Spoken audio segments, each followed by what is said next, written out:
سید علی خامنئی کے انتقال کی خبر نے عالم اسلام اور عالمی سیاست میں گہری بحث کو جنم دیا ہے۔ ہر مسلمان کی یہ تمنا ہوتی ہے کہ اسے شہادت کا درجہ نصیب ہو، اور دنیا کے کروڑوں مسلمان خامنئی کو ایک شہید کے طور پر ہی یاد کر رہے ہیں۔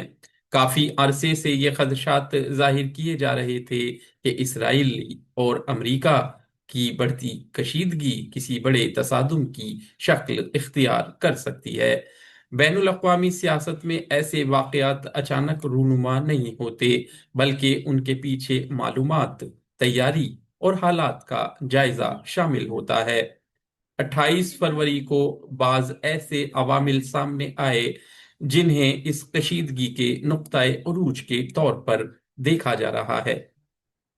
یہ کہنا بے جا نہ ہوگا کہ کسی بھی بڑی کارروائی کے لیے داخلی کمزوریاں یا معلوماتی رسائی اہم کردار ادا کرتی ہے۔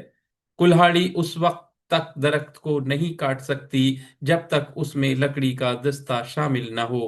اسی طرح اگر کسی ملک کے اندر سے معلومات یا تعاون میسر نہ ہو تو بیرونی طاقتوں کے لیے کارروائی آسان نہیں ہوتی۔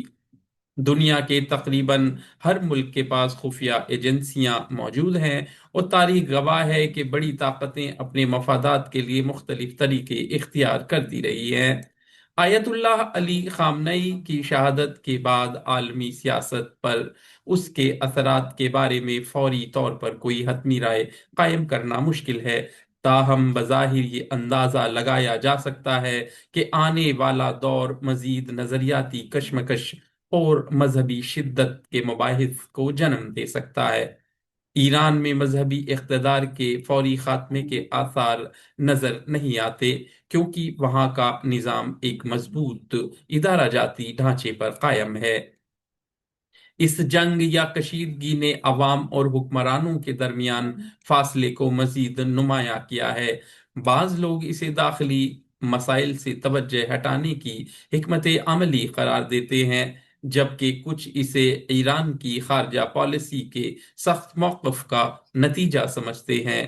اسرائیلی وزیر اعظم بنجامن نتن یاہو کو درپیش قانونی معاملات اور امریکہ میں داخلی حالات اور ایپسٹین فائلز کا خوف بھی اس بحث کا حصہ بنتے رہے ہیں۔ دوسری جانب ایران کی نئی نسل، جس نے محمد رضا شاہ پہلوی کا دور نہیں دیکھا، معاشی دباؤ اور افراط زر میں اضافے پر سوال اٹھاتی رہی ہے۔ یہ سوال بھی موجود ہیں کہ مذہبی اور نظریاتی بنیاد پر جاری مزاحمت کو کب تک معاشی مشکلات پر ترجیح دی جا سکتی ہے۔ تاہم یہ کہنا آسان ہے، جبکہ حکمرانی کے فیصلے اکثر پیچیدہ زمینی حقائق کے تحت لیے جاتے ہیں۔ شیعہ سنی اختلافات کی بات کی جائے تو یہ تقسیم زیادہ تر پیدائشی شناخت کے ساتھ جڑی ہوتی ہے، اور معاشرتی سطح پر سوائے چند استثنائی صورتوں کے بڑی حد تک جمود کا شکار رہتی ہے۔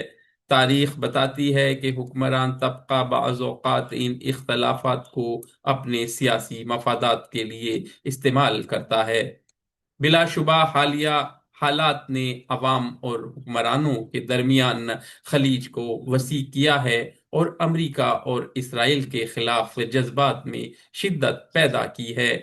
آیت اللہ علی خامنئی کی شہادت کے بعد ان کی مقبولیت میں اضافہ محسوس کیا جا رہا ہے۔ تاہم مستقبل کیا رخ اختیار کرے گا، یہ آنے والا وقت ہی واضح کرے گا۔